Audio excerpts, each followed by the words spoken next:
আওয়ামী লীগ আমলে কাতার বিশ্বকাপ সম্প্রচার ঘিরে ব্যাপক আর্থিক অনিয়মের অভিযোগ উঠেছে। প্রায় ১৪০ কোটি টাকার দুর্নীতির দুদকের তদন্তের কথা জানিয়েছেন তথ্যমন্ত্রী জহিরুদ্দিন স্বপন। একই সঙ্গে তিনি বলেছেন, এবারের বিশ্বকাপ সম্প্রচারে সরকারের ব্যয় প্রায় নেই বললেই চলে।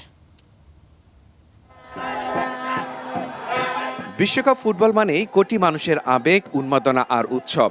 ৪ বছর অপেক্ষার পর আরেকটি আসরের পর্দা নামছে রোববারের ফাইনালের মধ্য দিয়ে।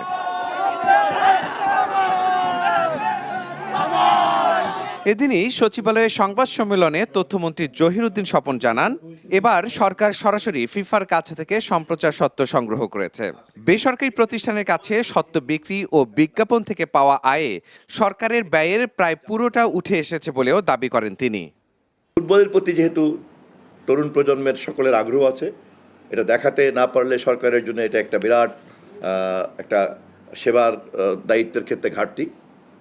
কিন্তু এটা দেখানোর নামে আবার কি পরিমাণ দুর্নীতি 2022-এ হয়েছে, এটা 2026-এ তারেক রহমানের সরকারের আমাদের তথ্য মন্ত্রণালয়ের পারফরমেন্স, বিটিভির পারফরমেন্সের সঙ্গে তুলনা করলেই আপনাদের কাছে পরিষ্কার হবে। 2022 সালের বিশ্বকাপ সম্প্রচারের প্রসঙ্গ টেনে তথ্যমন্ত্রী অভিযোগ করেন, সে সময় বিটিভি সরাসরি সম্প্রচার স্বত্ব না কিনে বেসরকারি দুটি প্রতিষ্ঠানের মাধ্যমে খেলা সম্প্রচার করে। এতে প্রায় ১৪০ কোটি টাকার দুর্নীতি হয়েছে বলে দাবি করেন তিনি।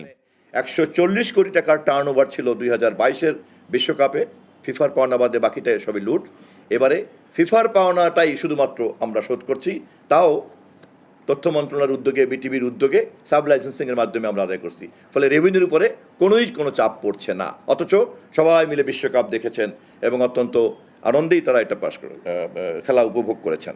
তথ্যমন্ত্রীর ভাষ্য, বর্তমান সরকার জনগণের স্বার্থকে অগ্রাধিকার দিয়ে সর্বনিম্ন ব্যয়ে বিশ্বকাপের খেলা দেশের দর্শকদের কাছে পৌঁছে দেওয়ার উদ্যোগ নিয়েছে এবং আপনাদের সকলের সহযোগিতার কারণেই এটা সম্ভব হয়েছে। মাহাদি হাসান, স্টার নিউজ, ঢাকা।